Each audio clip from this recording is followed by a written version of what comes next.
Баршаңызға сәлем. Бүгінгі қарастыратын контекст тапсырмамыздың аты шаңғышы деп аталады. Массасы 58 кг шаңғышы суретте көрсетілгендей 25 градус еңіспен төмен түсіп келе жатыр. Еңістің басында шаңғышының жылдамдығы 3,6 метр секунд болды. Оның қозғалысына 71 ньютон үйкеліс күші әсер етеді. Бірақ ауырлық күші әсеріне ол төмен қарай 57 метр жол жүреді. Енді осы берілген контекст тапсырмасына байланысты сұрақтарға жауап берейік. Бірақ ең алдымен суретін қайтадан сызып көрсеткеніміз жөн деп санаймын. Мына бізде көлбеу жастық.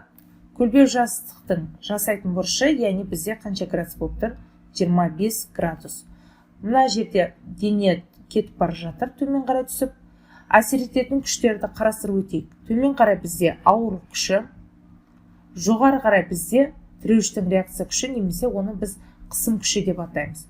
Үйкеліс күші әрқашан қозғалысқа қарама-қарсы бағытталғандықтан да F үйкеліс қарама-қарсы бағытта былай сызамыз. Және қосымша біз ауырлық күшінің проекциясын қарастырамыз. Яғни ол бізде mg x бағытында болғандықтан да x болады. Енді бастапқы кезінде оның жылдамдығы бізде v0 3,6 метр секундқа тең болды деп тұр. Үйкеліс күші беріліп тұр, және ол 57 метр қашықтықты жүріп өтті. Демек 57 метр қашықтықты жүріп келесі позицияға өткен кезде, мысалы дейік, мына бөлікті алып қарастыратын болсақ, онда оның кейінгі жылдамдығы басқаша болғаны. Енді бірінші сұраққа жауап берейік. Шаңғы мен жастық арасындағы үйкеліс коэффициентін анықтаңыз дейді. Біз оны қалай табамыз? Ол үшін біз F үйкелістің формуласын жазайық. Көлбеу жастықта егер дене қозғалыста болатын болса, оның сәйкесінше формуласы μn немесе μmg көбейтілген косинус альфа болады. Егер көлбеу жастықта дене тыныштықта тұрғанда, онда жай ғана mg синус альфа болар еді. Енді осы жерден үйкеліс коэффициентін табайық. Яғни біздегі бірінші сұрағымыз, яғни 21 деп тұр бұл жерде, тең болады F үйкеліс бөлінген mg көбейтілген косинус альфа. Ал ең сәйкесінше орнына қояйық. Сонда μ тең болады. F үйкелісіміз бізде контекстте 71 ньютон деп берілген. Массамыз 58 килограмм. G-ді 10 метр секунд квадрат деп ал деген. Және бізде косинус 25 градуста сәйкесінше 0,191-ге тең болды. Енді көбейтіп және бөлейік, сәйкесінше қанша болады екен. Төменгі бөлікте 58-ді 10-ға көбейтсек, ол бізде 580 болады. 580-ді көбейтеміз 0,91-ге. Ол тең болады екен бізде 527,8 ньютон болады. Себебі килограмм көбейтілген метр секунд квадрат ньютонды береді.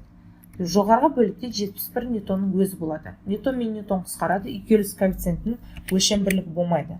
71-ді 527,8-ге бөлетін болса, ол сәйкесінше мюміз 0,113-ге тең болады. Мұндай жауап бар, және ол бізде бұл жауабы екен. Келесі сұрақ. 22. Жол бойындағы дененің ауырлық күшінің жасайтын жұмысын анықтаңыз дейді. Бұл жерде ауырлық күшінің өзі емес, ауырлық күшінің x өсіндегі проекциясы жұмыс атқарады. Демек те A тең болады формуласы F A ауырлық күшінің x өсіндегі проекциясы көбейтеміз және S. S-тегіміз бұл жерде орын ауыстыруымыз, немесе жүрілген жолға тең болады, түз үсті бір қалыпты қозғалыста, ол 57 метрге тең болады. Орын апарып қояйық. Сонда формуласы бізде mg көбейтілген синус альфа болады, яғни ауырлық күшінің x өсіндегі проекциясы осыған тең болып тұр, көбейтеміз s-ке. Орын апарып қояйық. 580 ньютон деп бірден жазамын, көбейтіп, синус 25 градуста ол бізде 0,142-ге тең, және көбейтеміз 57 метрге. Осыдан шыққан санымыз бізде 580 көбейтеміз 0,42 және көбейтеміз 57-ге, ол тең болады екен.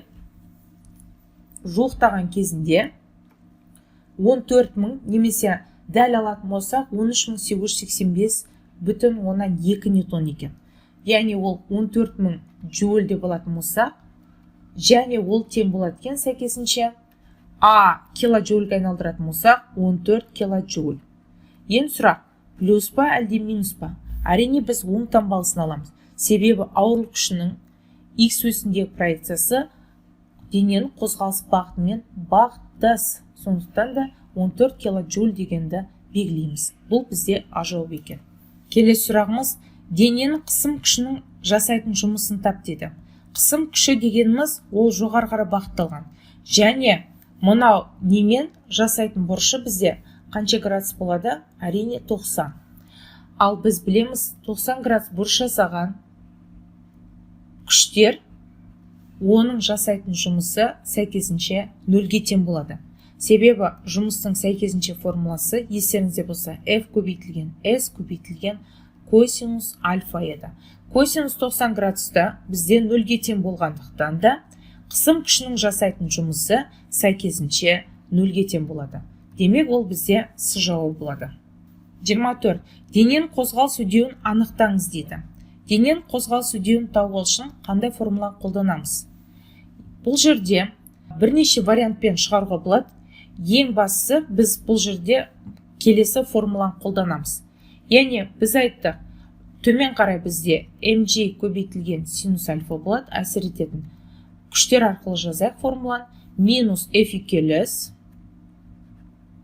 және басқа күштер жоқ болғандықтан да x осі бойымен бағытында, сондықтан да бұл жерде үдеу болғандықтан да Ньютонның екінші заңына теңестіреміз, m көбейтілген аға.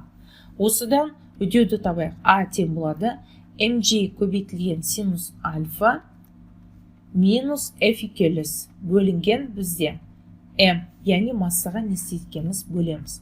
Орнына апарып қояйық. А тең болады 580, бірден жазам. Ньютон көбейтеміз 0,142, азайтылған 71 ньютон және бөледі екенбіз 58 килограммға. 580-ді 0,142 көбейтсек бізде 243,16 ньютон болады екен. Азайтамыз 71-ді, 172-де 6 болады, бөлеміз 58-ге, сонда шығатын санымыз жуықтап алған кезінде 3 метр секунд квадрат болады. Себебі дәл санымыз бізде 2,198 болады екен жуықтаған кезінде. Жуықтап одан да алатын болсақ 3 метр секунд квадратқа тең болады. Соңғы сұрағымыз, шаңғышы 57 метр жүргеннен кейінгі жылдамдығын тап деді. Және оны біз қандай формула қолданамыз? Естеріңізде болса, S-тің формуласы бір қалыпты үдемелі қозғалыс кезінде, егерде уақыт жоқ болған кезінде v квадрат минус 10v квадрат бөлеміз 2 көбейтілген а деген формуланы пайдаланамыз. Осыдан v-ны табатын болсақ, v тең болатын еді, түбір астында v0 квадрат плюс минус 2 көбейтілген а көбейтілген s деген формуланы қолданамыз. Плюстан басқа кезде қолданылады, егерде үдемелі болатын болса, минустан басы егерде кемелі қозғалыс болған кезде. Біздің жағдайда төмен түсіп келе жатқандықтан ол үдемелі қозғалыс болады. Біздің жағдай үшін жазылатын формуламыз түбір астында v0 квадрат плюс 2 көбейтілген а көбейтілген s. Орнына апарып қоямыз. Бізде бастапқы жылдамдығымыз 3,16 еді. 3,16 квадраты 12,196 болады екен. Метр квадрат секунд квадрат квадраттаған кезінде. Қосамыз 2 көбейтілген 3 метр секунд квадрат және көбейтеміз 57 метрге. Бірінші көбейтуді орындайық және кейін қосамыз. 6 көбейтеміз 57-ге 342 болады. Қосамыз 12,196-ны бізде 354,196 шығады екен. Түбір астындағысын жазайын. 354,196 метр квадрат секунд квадрат болады. Себебі мына бөліктерде метр мен метр көбейтсек метр квадрат бөлінген секунд квадрат болады. Түбір астынан шығаратын болсақ, бізде тең болады екен жуықтағанда 19 метр секунд. Дәл нақты алатын болсақ 18,84 метр секунд болады. Сонда бізде бұл бізде С жауабы екен. Міне осымен шаңғышы деп аталатын контекст тапсырмамызды талқылау аяқталды. Егерде видео сіздерге қызықты болды деп есептейтін болсаңыздар, онда достарыңызбен бөлісіп, каналға тіркелуді ұмытпаңыздар. Қош, сау болыңыздар.